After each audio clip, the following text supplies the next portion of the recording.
ഓം നമോ നാരായണായ. ഓം നമോ നാരായണായ. ഓം നമോ നാരായണായ. ഓം നമോ നാരായണായ. ഓം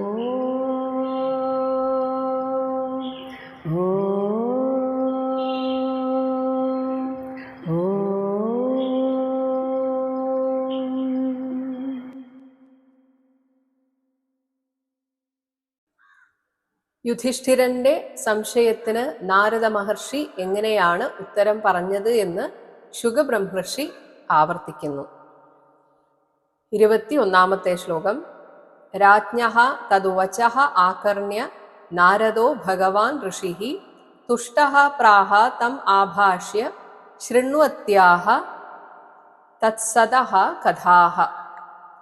രാജ്ഞഃ രാജാവിൻ്റെ, യുധിഷ്ഠിരന്റെ തതുവചഃ ആകർണ്യ ആ വാക്ക് കേട്ടിട്ട് ഭഗവാൻ ഋഷിഹി നാരദഃ സർവജ്ഞനായ മഹാമുനി ശ്രീനാരദൻ തുഷ്ടഃ സന്തുഷ്ടനായിട്ട് തം ആഭാഷ്യ അദ്ദേഹത്തെ സംബോധന ചെയ്ത് തത് സദഃ ശൃണ്വത്യാഹ ആ സദസ്സാകയും കേൾക്കുമാറ് കഥാഹ പ്രാഹ ആ കഥകളെ വിവരിച്ചു. നാരദ ഉവാച 22 ശ്ലോകം. നിന്ദന സ്തവ സത്കാര ന്യക്കാരാർത്ഥം കളേവരം പ്രധാനപരയോഹോ രാജൻ അവിവേകേന കൽപ്പിതം. ഹേ രാജാവേ, സാധാരണ ജനങ്ങൾക്ക് നിന്ദന സ്തവ സത്കാര ന്യക്കാരാർത്ഥം, നിന്ദ സ്തുതി സത്കാരം തിരസ്കാരം ഇവയുടെ അറിവിനു വേണ്ടി, അതായത് ഈ മമതാബന്ധം ഉണ്ടാകുമ്പോഴാണ് ശരീരം ഇതെല്ലാം അനുഭവിക്കുന്നത്, അല്ലെങ്കിൽ ശരീരത്തെ മുൻനിർത്തിക്കൊണ്ട് മനസ്സ് ഇതെല്ലാം അനുഭവിക്കുന്നത്. ഇത് അറിയാൻ വേണ്ടിയാണ്, ഇത് അനുഭവിക്കാൻ വേണ്ടിയാണ് നമുക്കൊക്കെ ഈ ശരീരം തന്നിരിക്കുന്നത്. ഇത് അനുഭവിക്കുമ്പോഴാണ് നമ്മൾ ചെയ്ത കർമ്മത്തിൻ്റെയൊക്കെ ഫലം ഒടുങ്ങുന്നത്. ഇങ്ങനെയുള്ള അറിവിനു വേണ്ടി പ്രധാനപരയോഹോ പ്രകൃതിയുടെയും ആത്മാവിൻ്റെയും അവിവേകേന വിവേകമില്ലായ്മയാൽ കളേബരം കൽപ്പിതം മനുഷ്യർക്ക് ശരീരം കൊടുക്കപ്പെട്ടിരിക്കുന്നു. 23-24 ശ്ലോകങ്ങൾ ഒരുമിച്ച് പറയുന്നു. ഹിംസ തദഭിമാനേന ദണ്ഡപാരുഷ്യയോഹോ യഥാ വൈഷമ്യം ഇഹ ഭൂതാനാം മമ അഹം ഇതി പാർത്ഥിവ. 24 യത് നിബദ്ധഃ അഭിമാനോ അയം തദ്വധാത് പ്രാണിനാം വധഃ തഥാ ന യസ്യ കൈവല്യാത് അഭിമാനഃ അഖിലാത്മനഃ പരസ്യ ദമകർത്തുഃ ഹി ഹിംസാ കേന അസ്യ കൽപ്യതേ. ഹേ പാർത്ഥിവ, യുധിഷ്ഠിര, തദഭിമാനേന ഇങ്ങനെയുള്ള അനുഭവങ്ങൾക്കായി രചിക്കപ്പെട്ട ശരീരത്തിലുള്ള അഭിമാനം കൊണ്ട്, യഥാ എപ്രകാരം, അഹം ഞാൻ, മമ എൻ്റെ, എന്നെ പറഞ്ഞു, എന്നോടാണോ കളി, ഇങ്ങനെയൊക്കെയുള്ള ഈ അഹം മമ ബോധം, ഇത് വൈഷമ്യം, ഇതാണ് മനുഷ്യരിൽ ദുഃഖത്തെ ഉണ്ടാക്കുന്നത്. ഇങ്ങനെയുള്ള വിഷമഭാവവും ഹിംസ പീഡയും, അപ്പോഴാണ് ശരീരത്തിന് വേദനിക്കുന്നത്. ഒരു ചെറിയ കുഞ്ഞിനെ അടിച്ചാലും വഴക്ക് പറഞ്ഞാലും അല്ലെങ്കിൽ തലോടിയാലും ആ കുഞ്ഞ് ചിരിച്ചുകൊണ്ടേയിരിക്കും, നല്ല മൂഡിലാണെങ്കിൽ. കാരണം ആ കുഞ്ഞിന് അഭിമാനബോധമില്ല. എന്നാൽ നമ്മെ ആരെങ്കിലും ഒന്ന് തല്ലാൻ ഓങ്ങിയാൽ മതി, അപ്പോഴേക്കും വിഷമമായി. കാരണം മമത്വം. ഇങ്ങനെയുള്ള ഹിംസ പീഡയും ദണ്ഡപാരുഷ്യയോഹോ തല്ല് കിട്ടുമ്പോഴോ ചീത്തവാക്ക് കേൾക്കുമ്പോഴോ ഇഹ ഭൂതാനാം ഈ ലോകത്തിൽ ജീവികൾക്ക് എന്താണോ ഉണ്ടാകുന്നത്, നിബദ്ധഃ യാതൊരു ശരീരത്തിൽ നിബദ്ധമായ അയം അഭിമാനഃ ഈ ഒരു അഭിമാനബോധം, മമതാബോധം, തദ്വധാത് ആ ശരീരത്തിന്റെ വധത്താൽ പ്രാണിനാം വധഃ ഇങ്ങനെ മമതാബോധം ഉള്ളവർക്കാണ് ശരീരം ഇല്ലാതാകുമ്പോൾ അത് ആ ജീവിയുടെ വധഃ, പ്രാണിനാം വധഃ ജീവികളുടെ വധമായി തീരുന്നത്. തഥാ അപ്രകാരം അഭിമാനഃ ദേഹാദിയിൽ മമതാബോധം കൈവല്യാത് കേവലാത്മാവായ യസ്യ ഭഗവാന് ന ഉണ്ടാവുകയില്ല. അഖിലാത്മനഃ സർവാത്മാവും പരസ്യ പ്രകൃത്യതീതനും ദമകർത്തുഹു നിയന്താവുമായ അസ്യ ആ ഭഗവാന് ഹിംസ ഈ പീഡ ഏൽപ്പിക്കുക എന്നത് കേന കൽപ്യതേ ആരാൽ സാധിക്കപ്പെടുന്നു? അത് നമ്മൾ ചെയ്താലും ഭഗവാൻ അങ്ങനെ ഒരു തോന്നൽ ഉണ്ടാവേണ്ടേ? അങ്ങനെ ഉണ്ടാവാത്തിടത്തോളം കാലം ഭഗവാന് ഇവിടെ ഒരു പീഡയും ഇല്ല. ഭഗവാൻ പ്രകൃത്യതീതനായ കേവലാത്മാവാകയാൽ ശിശുപാലാദികളുടെ നിന്ദാവചനങ്ങളൊന്നും ഭഗവാനെ ബാധിക്കുന്നതേയില്ല. മാത്രമല്ല അവരെ നന്നാക്കിയെടുക്കുവാനാണ് അവരെ വധിച്ചതെന്നും ധരിക്കണം. മാത്രമല്ല രസകരമായ കാര്യം എന്താണെന്ന് വെച്ചാൽ ഭഗവാൻ നോക്കുന്നത് ആരെങ്കിലും എന്നെക്കുറിച്ച് മാത്രമായി ചിന്തിക്കുന്നുണ്ടോ എന്നാണ്. അത് ഏത് ഭാവത്തിൽ ചിന്തിക്കുന്നു എന്ന് പോലും ഭഗവാൻ നോക്കുന്നില്ല എന്ന് നാരദ മഹർഷി പറയുന്നു. 25-ാമത്തെ ശ്ലോകം. തസ്മാത് വൈരാനുബന്ധേന നിർവൈരേണ ഭയേന വാ സ്നേഹാത് കാമേന വാ യുഞ്ച്യാത് കഥഞ്ചിത് ന ഈക്ഷതേ പൃഥക്.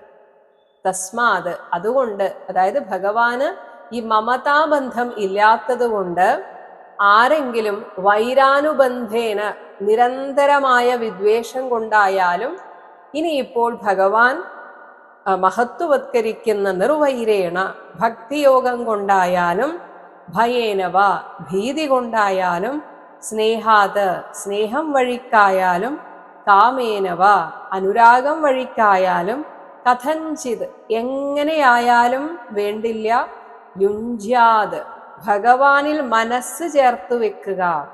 ഭഗവാൻ ഇതിൻ്റെ പൃഥക് മാർഗഭേദം നയീക്ഷതേ നോക്കുന്നില്ല. ഇനി ഇത്രയും നാൾ പറഞ്ഞതിനെയൊക്കെ മറികടന്നുകൊണ്ട് പറയുന്നു, അതായത് ഭക്തിയോഗമാണ് ഏറ്റവും ശ്രേഷ്ഠം എന്ന് പറഞ്ഞു. എന്നാൽ അതിലും ശ്രേഷ്ഠമാണ് ഭഗവാനെ നിരന്തരം ദ്വേഷിക്കുന്നത് എന്നാണ് തൻ്റെ അഭിപ്രായം എന്ന് നാരദ മഹർഷി പറയുകയാണ്. 26-ാമത്തെ ശ്ലോകം. യഥാ വൈരാനുബന്ധേന മർത്യഃ തന്മയതാം ഇയാത് ന തഥാ ഭക്തിയോഗേന ഇതി മേ നിശ്ചിതാമതിഃ. മർത്യഃ ഒരു മനുഷ്യൻ വൈരാനുബന്ധേന നിരന്തരമായ വിദ്വേഷഭാവനയാൽ യഥാ യാതൊരു പ്രകാരം തന്മയതാം ഇയാത് ആ ഭഗവാനുമായി തന്മയത്വം പ്രാപിച്ചേക്കുമോ തഥാ അതുപ്രകാരം ഒരുപക്ഷെ ഭക്തിയോഗേന ഭക്തിയോഗത്താൽ പോലും നയിതി ആവുകയില്ല എന്നാണ് മേ നിശ്ചിതാമതിഹി എൻ്റെ ദൃഢമായ അഭിപ്രായം. ഇത് നമ്മുടെ സാധാരണ ജീവിതത്തിൽ നോക്കിയാലും നിങ്ങൾക്ക് മനസ്സിലാകും. നമുക്ക് ആരോടെങ്കിലും ദേഷ്യമുണ്ട് എന്ന് വിചാരിക്കുക. ഇനി നമുക്ക് ദേഷ്യമില്ലെങ്കിലും നമ്മളെ എപ്പോഴും ദ്രോഹിച്ചുകൊണ്ടിരിക്കുന്ന ഒരാൾ, നമ്മൾ ഏറ്റവും കൂടുതൽ ചിന്തിക്കുന്നത് അയാളെ കുറിച്ചായിരിക്കും. നമ്മൾ സ്നേഹിക്കുന്നവരെ കുറിച്ച് ഒരു പക്ഷെ അത്ര പോലും ചിന്തിക്കില്ല. അതിനേക്കാളേറെ നമ്മളെ ആരെങ്കിലും ദ്വേഷിക്കുന്നുണ്ടെങ്കിൽ അവരെ കുറിച്ച് തന്നെയായിരിക്കും നമ്മുടെ ചിന്ത. ഇതിനൊരു ഉദാഹരണം പറയുന്നു. 27-ാമത്തെ ശ്ലോകം. കീടഃ പേശകൃത രുദ്ധഃ കുഡ്യായാം തം അനുസ്മരൻ സംരംഭ ഭയയോഗേന വിന്ദത്തെ തത്സ്വരൂപതാം. പേശകൃത ഒരു വേട്ടാളൻ എന്ന ആ ഒരു വണ്ട്. അതിനാൽ കുഡ്യായാം ചുമരിലെ കൂട്ടിൽ രുദ്ധഃ പിടിച്ചു വയ്ക്കപ്പെട്ട ഒരു കീടഃ പുഴു. ഈ വേട്ടാളൻ ഏതെങ്കിലും ഒരു പുഴുവിനെ പിടിച്ചു കൊണ്ടുവന്നിട്ട് ഒരു ചുമരിൻ്റെ ഉള്ളിൽ ഒരു ദ്വാരമുണ്ടാക്കി അതിനുള്ളിൽ വെക്കും. എന്നിട്ട് ഈ വേട്ടാളൻ വന്നിട്ട് എപ്പോഴും ഇതിനെ നോക്കിക്കൊണ്ടിരിക്കും. ആ പുഴുവാകട്ടെ ഈ വേട്ടാളനോടുള്ള സംരംഭം, കോപം, തന്നെ പിടിച്ചു വെച്ചതിൻ്റെ കോപം, എന്നാൽ പേടി, ഭയയോഗേന തം അനുസ്മരൻ എപ്പോഴും ഇതിനെ തന്നെ നിരന്തരം ധ്യാനിച്ച് തത്സ്വരൂപതാം വിന്ദതേ അതിനോട് തുല്യമായ ആകാരത്തെ പ്രാപിക്കുന്നു. ഇങ്ങനെയാണത്രേ വേട്ടാളന്റെ പുതിയ ജന്മം ഉണ്ടാകുന്നത് എന്നാണ് പറയുന്നത്. 28ാമത്തെ ശ്ലോകം. ഏവം കൃഷ്ണേ ഭഗവതി മായാമനുജ ഈശ്വരേ വൈരേണ പൂതപാപ്മാനഃ തം ആപുഹു അനുചിന്തയാ. ഏവം ഇപ്രകാരം മായാമനുജേ മായയാൽ മനുഷ്യനായി അവതരിച്ച ഈശ്വരേ സർവശക്തനും ഭഗവതി കൃഷ്ണേ ഭഗവാനുമായ ആ കൃഷ്ണനിൽ വൈരേണ വിദ്വേഷത്താലുള്ള അനുചിന്തയ എപ്പോഴും ഭഗവാനെ തോൽപ്പിക്കണം, ഭഗവാനെ നിന്ദിക്കണം, ഇത് തന്നെ ചിന്തിച്ചിട്ട് അവരുടെ പാപമില്ലാതായി. അങ്ങനെ പൂതപാപ്മാനഃ പാപമകന്നു പരിശുദ്ധരായവർ തം ആപുഹു തൻ തിരുവടിയെ പ്രാപിച്ചു എന്നതാണ് ഇവിടെ സത്യമായത്. ഇങ്ങനെ പല വഴിയിൽ ഭഗവാനിൽ മനസ്സർപ്പിച്ച ആളുകളുണ്ട്, അങ്ങനെ ഭഗവത് സായുജ്യത്തെ ഗമിച്ചവരുണ്ട് എന്ന് പറയുന്നു 29ാമത്തെ ശ്ലോകം. കാമാത് ദ്വേഷാത് ഭയാത് സ്നേഹാത് യഥാ ഭക്ത്യാ ഈശ്വരേ മനഃ ആവേശ്യ തത് അഘം ഹിത്വാ ബഹവഃ തദ്ഗതിം ഗതാഃ. ഭക്ത്യാ ഭക്തി കൊണ്ട് യഥാ ഏതുപോലെയാണോ അതുപോലെ ഭക്തിയെ പോലെ തന്നെ കാമാത് ഭഗവാനെ കാമിച്ചുകൊണ്ട്, ഇനി ദ്വേഷാത് ദ്വേഷിച്ചുകൊണ്ട്, ഭയാത് ഭയം കൊണ്ട്, സ്നേഹാത് സ്നേഹം കൊണ്ടും, ഈശ്വരേ ഭഗവങ്കൽ മനഃ ആവേശ്യ മനസ്സിനെ ആവേശിപ്പിച്ച്, തത് അഘം ഹിത്വാ ഉള്ളിലെ എല്ലാ പാപത്തെയും നശിപ്പിച്ച്, ബഹവഃ ഒരുപാട് പേർ തദ്ഗതിം ഗതാഃ ഭഗവത് സായുജ്യത്തെ പ്രാപിച്ചവരാണ്. അങ്ങനെ ഒരുപാട് പേരുണ്ട് എന്ന് പറഞ്ഞിട്ട് അവർ ആരെല്ലാമെന്ന് പറയുന്നു. 30ാമത്തെ ശ്ലോകം. ഗോപ്യഃ കാമാത് ഭയാത് കംസഃ ദ്വേഷാത് ചൈദ്യാദയഃ നൃപാഃ സംബന്ധാത് വൃഷ്ണയഃ സ്നേഹാത് യൂയം ഭക്ത്യാ വയം വിഭോ. ഹേ വിഭോ രാജാവേ, ഗോപ്യഃ ഗോപസ്ത്രീകൾ ഭഗവാനെ കാമം കൊണ്ടാണ് അർച്ചിച്ചത്. കാമാത് അവർ ഭഗവാനിൽ സായുജ്യം നേടിയത് തങ്ങളുടെ കാമുകൻ എന്ന ഭാവത്തിൽ കണ്ടിട്ടാണ്. അങ്ങനെ കാമം കൊണ്ടും, ഇനി കംസഃ കംസൻ ഭയാത് ഭയം കൊണ്ടും, ചൈദ്യാദയഃ ചേതി രാജാവായ ശിശുപാലാദി നൃപാഃ രാജാക്കന്മാർ ദ്വേഷാത് ദ്വേഷം കൊണ്ടും, ഇനി വൃഷ്ണയഃ യാദവന്മാർ ഭഗവാനുമായിട്ട് നിരന്തരം ബന്ധപ്പെട്ടുകൊണ്ട് നിരന്തരം കണ്ടുകൊണ്ടിരിക്കുകയാണ്. അങ്ങനെയുള്ള സംബന്ധാത്, ഇനി യൂയം നിങ്ങൾ പാണ്ഡവരാകട്ടെ ഭഗവാനെ സ്നേഹിക്കുകയാണ് ചെയ്തത്. നിങ്ങളുടെ കൂടപ്പിറപ്പിനെ പോലെ കൂട്ടുകാരനെ പോലെ നിങ്ങൾ സ്നേഹിച്ചു. ഇങ്ങനെ സ്നേഹാത് സ്നേഹം കൊണ്ടും, ഇനി ഞങ്ങളെ പോലുള്ള കുറച്ചുപേർ വയം ഭക്ത്യാ ഭക്തി കൊണ്ടും ഭഗവാനെ നേടിയവരാണ്. അങ്ങനെയെങ്കിൽ വേനൻ നരകത്തിൽ പതിച്ചത് എന്തുകൊണ്ടാണ്? അതിന് ഉത്തരം പറയുന്നു 31ാമത്തെ ശ്ലോകം. കതമഃ അപി ന വേനഃ സ്യാദ് പഞ്ചാനാം പുരുഷം പ്രതി തസ്മാത് കേനാപി ഉപായേന മനഃ കൃഷ്ണേ നിവേശയേത്. വേനഃ പുരുഷം പ്രതി ഭഗവാനെ കുറിച്ച് ഉള്ളിൽ നനയ്ക്കുന്ന പഞ്ചാനാം ഈ പറഞ്ഞ 5 തരക്കാരുടെ ഇടയിൽ, ഒന്നുകിൽ സ്നേഹം കൊണ്ട്, കാമം കൊണ്ട്, അല്ലെങ്കിൽ ദേഷ്യം കൊണ്ട്, ഭയം കൊണ്ട്, പിന്നെ ബന്ധുത്വം കൊണ്ട്, ഈ 5 തരക്കാരിൽ ഒരു തരത്തിലും വേനനെ പെടുത്താൻ സാധിക്കില്ല. കാരണം വേനൻ തൻ്റെ അഹങ്കാരം കൊണ്ട് എല്ലാറ്റിനെയും നിഷേധിച്ചു എന്നേ ഉള്ളൂ. അല്ലാതെ ഭഗവാനെ തൻ്റെ ഒരു ആജന്മ ശത്രുവായി കണ്ട് ദ്വേഷിക്കുകയോ അല്ലെങ്കിൽ ഭഗവാനെ ഭയപ്പെടുകയോ ഒന്നും ചെയ്തിട്ടില്ല. അതാണ് ഈ 5 തരക്കാരുടെ ഇടയിൽ കതമഃ അപി ഒരുവനെങ്കിലും നസ്യാത് ആയിട്ടുണ്ടാവില്ല.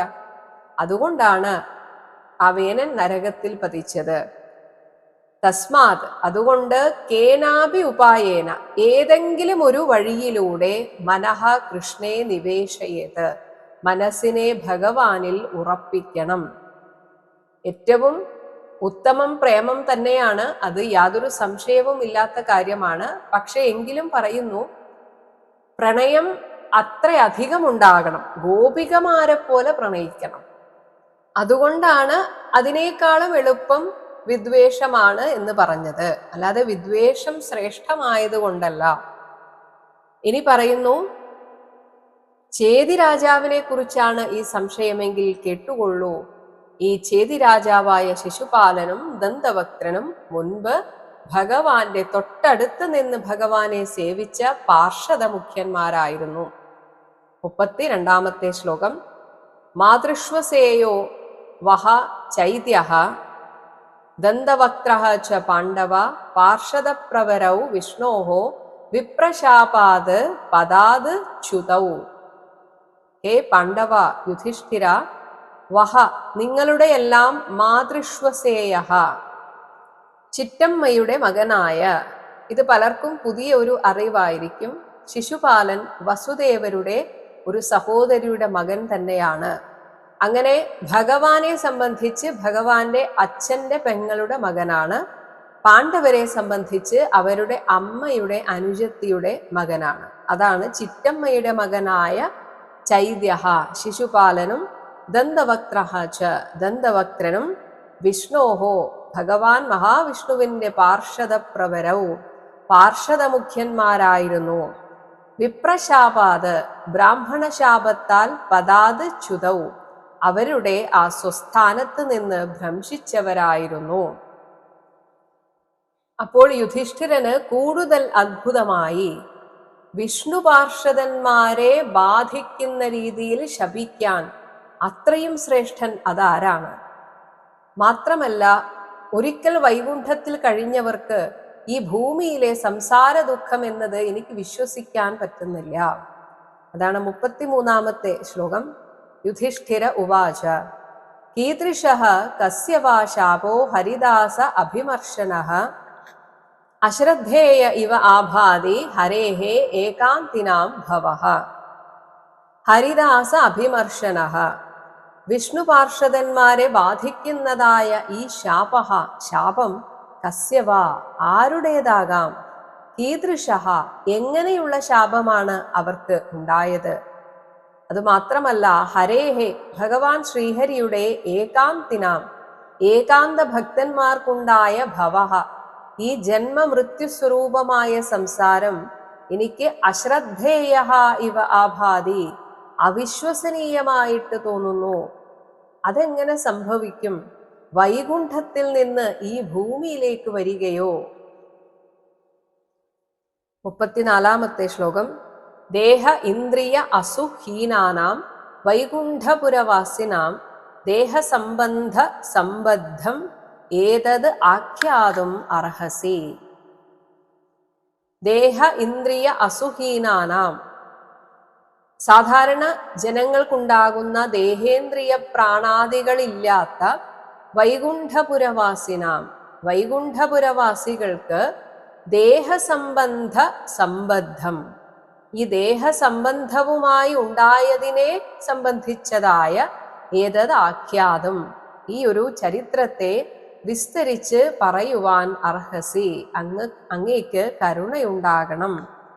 കാരണം ദേഹവുമായിട്ടുള്ളൊരു ബന്ധം വരുമ്പോഴാണ് ഈ ഭേദബുദ്ധി ഉണ്ടാകുന്നത്. ഭേദബുദ്ധി ഉണ്ടാകുമ്പോഴാണല്ലോ അവർ എന്തെങ്കിലും രീതിയിലുള്ള പാപകർമ്മങ്ങൾ ചെയ്തിട്ടുണ്ടെങ്കിൽ തന്നെ അങ്ങനെ ഉണ്ടാവുക.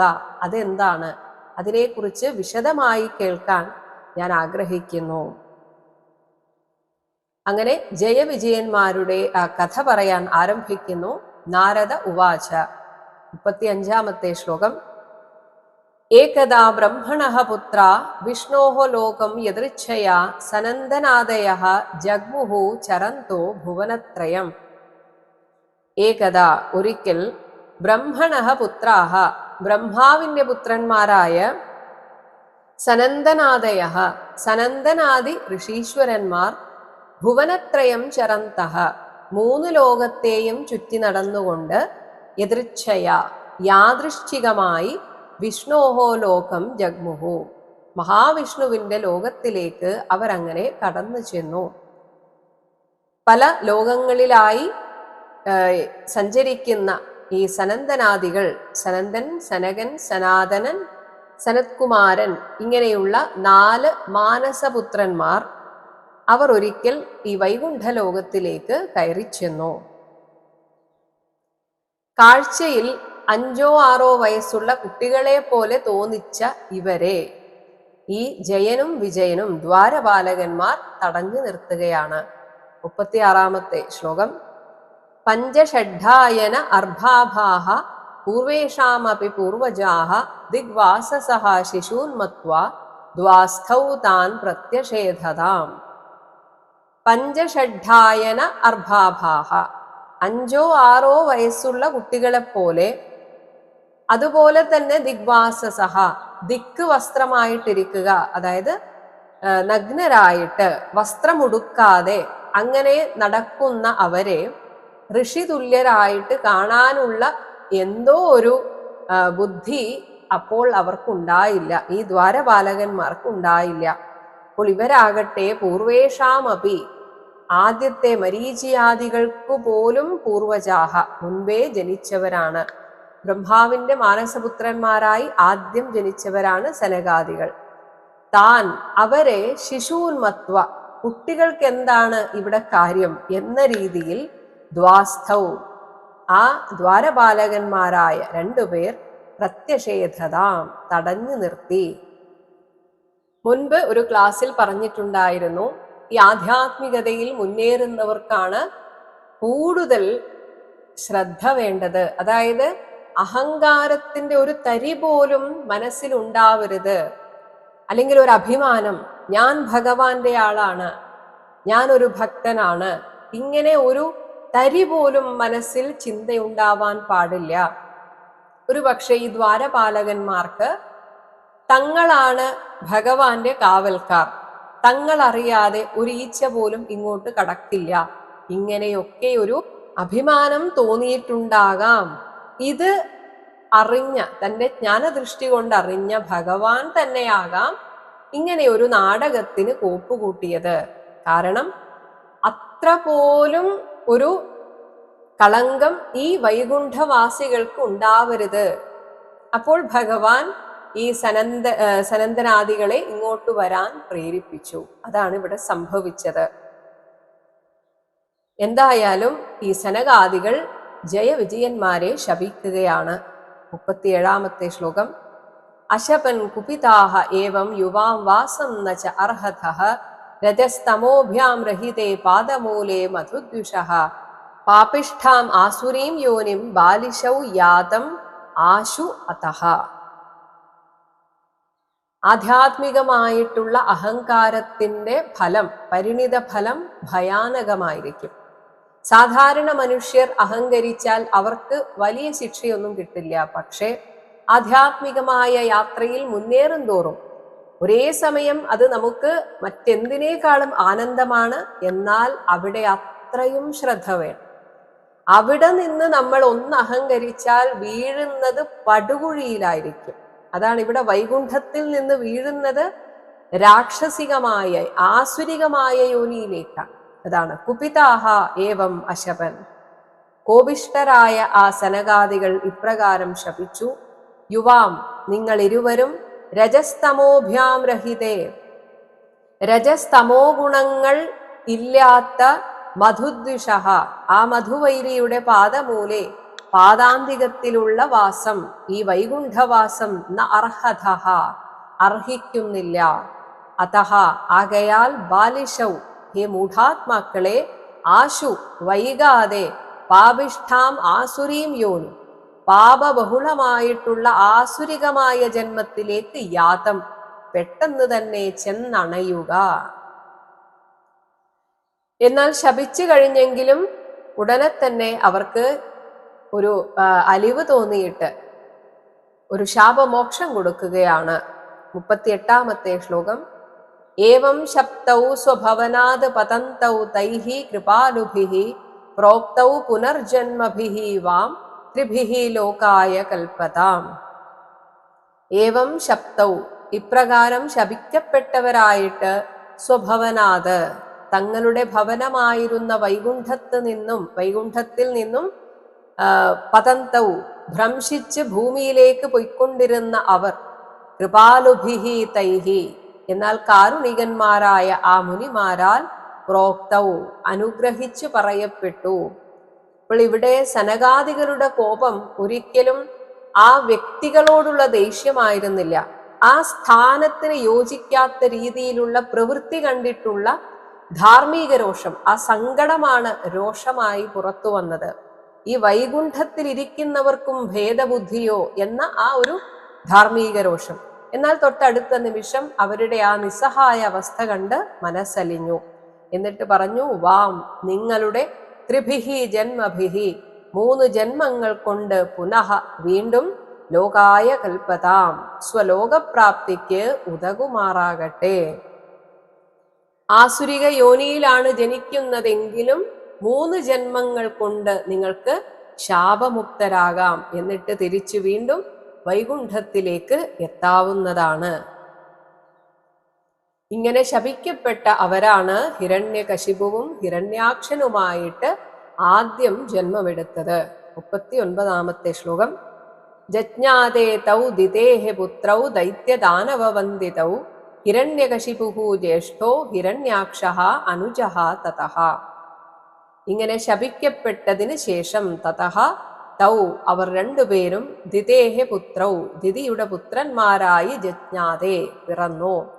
ദൈത്യദാനവവന്ദിതൗ ദിതിവംശജരും ധനുവംശജരുമായ എല്ലാ അസുരന്മാരുടെയും ആദരവിന് പാത്രമായിക്കൊണ്ട് അവർ അങ്ങനെ ഭവിച്ചു. അതിൽ ജ്യേഷ്ഠൻ ഹിരണ്യകശിപു, അനുജഃ ഹിരണ്യാക്ഷഃ. 40-ാമത്തെ ശ്ലോകം. ഹതാ ഹിരണ്യകശിപുഃ ഹരിണാ സിംഹരൂപിണ ഹിരണ്യാക്ഷോ ധരോധാരേ ബിഭ്രദാ സൗകരം വപുഃ. ഹരിണ ഭഗവാനാൽ സിംഹരൂപിണ സിംഹത്തിന്റെ രൂപം ധരിച്ചുകൊണ്ട് ഹിരണ്യകശിപുവും ധരോധാരെ ഭൂമിയുടെ ഉദ്ധരണത്തിനു വേണ്ടി സൗകരം വപുഹു പന്നിയുടേതായ ശരീരത്തെ ബിഭ്രത പൂണ്ടുകൊണ്ട് ഹിരണ്യാക്ഷഃ ഹതഃ ഹിരണ്യാക്ഷനും വധിക്കപ്പെട്ടു. ഇതൊക്കെ അറിയാവുന്ന കഥകളായതുകൊണ്ടാണ് പെട്ടെന്ന് പറഞ്ഞു പോകുന്നത്. ഇനിയാണ് ഹിരണ്യകശിപുവിന്റെ വധവുമായി ബന്ധപ്പെട്ട കാര്യങ്ങൾ പറയുന്നത്. 41-ാമത്തെ ശ്ലോകം. ഹിരണ്യകശിപുഃ പുത്രം പ്രഹ്ലാദം കേശവപ്രിയം ജിഘാംസുഃ അകരോത് നാനായാതനാ മൃത്യുഹേതവേ. ഹിരണ്യകശിപുഃ പുത്രം തന്റെ പുത്രനും കേശവപ്രിയം ഭഗവാന് പ്രിയപ്പെട്ടവനുമായിട്ടുള്ള പ്രഹ്ലാദനെ ജിഘാംസുഃ കൊല്ലുവാൻ ഉദ്ദേശിച്ചുകൊണ്ട് നാനായാതനാഹ പലതരത്തിലുള്ള വിനകളെ, ഒരുപാട് ദ്രോഹങ്ങളെ ചെയ്തത് അവസാനം തൻ്റെ തന്നെ മരണത്തിന് കാരണമായി. അതാണ് മൃത്യുഹേതവേ അകരോത്.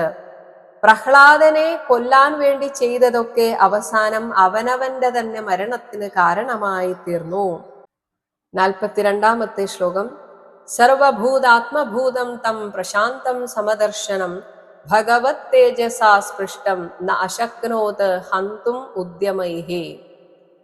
ഭഗവത് തേജസ ഭഗവാന്റെ തേജസ്സിനാൽ സ്പൃഷ്ടം സ്പർശിക്കപ്പെട്ടവനും പ്രശാന്തം ഒരു തരത്തിലുള്ള രാഗദ്വേഷാദികളും ബാധിക്കാത്തതുകൊണ്ട് എപ്പോഴും ശാന്തചിത്തനും എല്ലായിടത്തും ഭഗവാനെ തന്നെ ദർശിക്കുന്ന ആ സമദർശിയുമായിരുന്ന സർവഭൂതാത്മഭൂതം സർവജീവജാലങ്ങളും താൻ തന്നെയാണെന്ന് ധരിച്ചിരുന്ന ആ പ്രഹ്ലാദനെ ഉദ്യമൈഹി നാനാ പ്രയത്നങ്ങളാലും ഹന്തും കൊല്ലുവാൻ ഹിരണ്യകശിപുവിന് ന അശക്നോത് സാധിച്ചില്ല.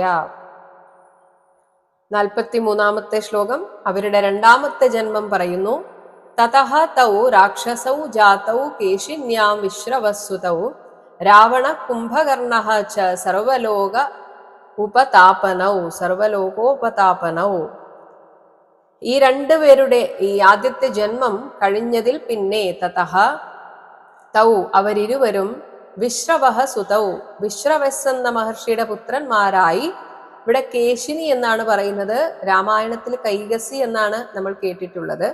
എന്തായാലും ഒരുപക്ഷെ മറ്റൊരു പേരായിരിക്കാം. കേശിനി എന്ന രാക്ഷസ സ്ത്രീയിൽ രാക്ഷസന്മാരായിട്ട് ജാതൗ അവർ വീണ്ടും ജനിച്ചു. സർവലോക ഉപതാപനൗ സമസ്ത ലോകവാസികളെയും ശല്യപ്പെടുത്തിയിരുന്ന അവർ രാവണഃ കുംഭകർണഃ ച, രാവണനും കുംഭകർണനും ആണ്. അപ്പോൾ ഹിരണ്യകശിപു രാവണനായും ഹിരണ്യാക്ഷൻ കുംഭകർണനായും ജനിച്ചു. 44-ാമത്തെ ശ്ലോകം. തത്രാപി രാഘവോ ഭൂത്വാ ന്യഹനത് ശാപമുക്തയേ രാമവീര്യം ശ്രോഷ്യസി ത്വം മാർക്കണ്ഡേയ മുഖാത് പ്രഭോ. തത്രാപി, ആ അവസരത്തിലും ഭഗവാൻ തന്നെ ഒരു രൂപമെടുത്ത് ഹിരണ്യകശിപുവിനെയും ഹിരണ്യാക്ഷനെയും വധിക്കാൻ ഭഗവാൻ 2 അവതാരം സ്വീകരിച്ചു. കാരണം അത്രയും പ്രബലരായിരുന്നു അന്ന് അവർ. എന്നാൽ 2ാമത്തെ അവരുടെ ജന്മത്തിൽ അവരെ വധിക്കാൻ ഭഗവാൻ ഒരാൾ മതിയായിരുന്നു. അതാണ് രാഘവഃ ഭൂത്വാ, രഘുരാമനായി അവതരിച്ച് ശാപമുക്തയെ, അവരുടെ 2ാമത്തെ ജന്മത്തിൽ നിന്നുള്ള മോചനത്തിനു വേണ്ടി നഹനത്ത്, അവരെ വധിച്ചു.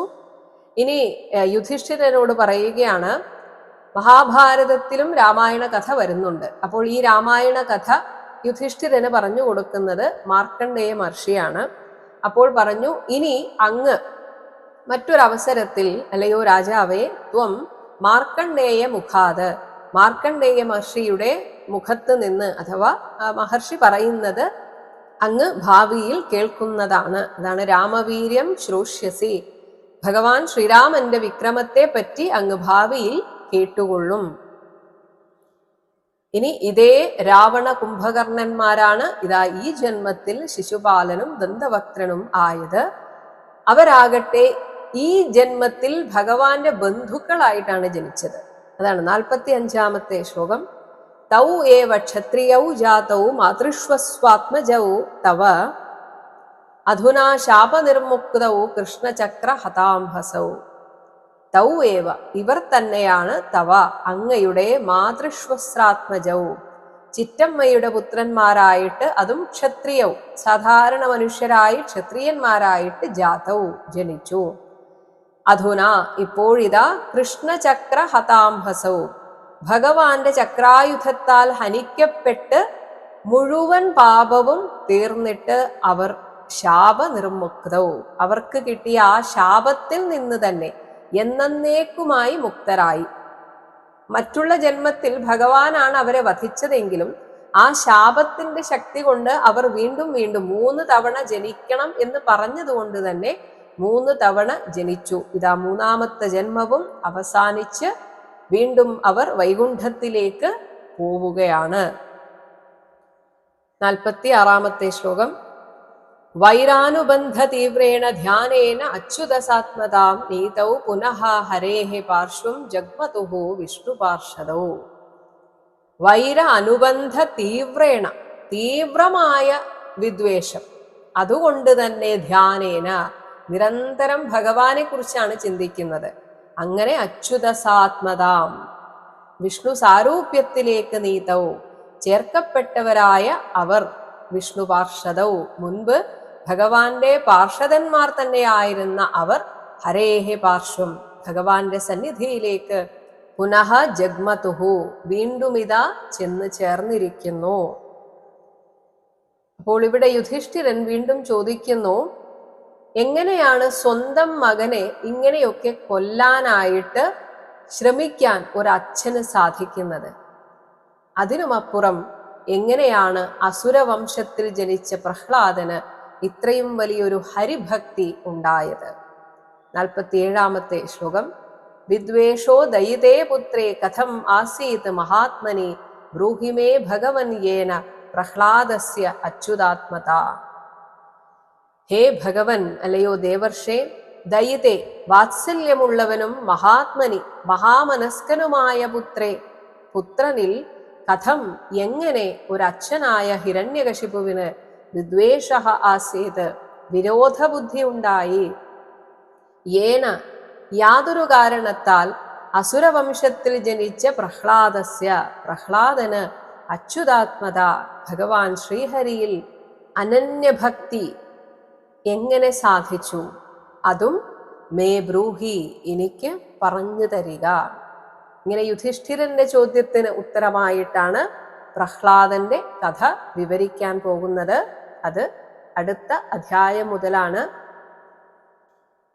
इति श्रीमद्भागवते महापुराणे पारमहंस्यां संहितायां सप्तमस्कन्धे പ്രഹ്ലാദചരിത ഉപക്രമേ, പ്രഹ്ലാദചരിതത്തിൻ്റെ കഥയ്ക്ക് തുടക്കം കുറിക്കുക, അതാണ് ഉപക്രമം എന്ന് പേരുള്ള പ്രഥമോധ്യായഃ.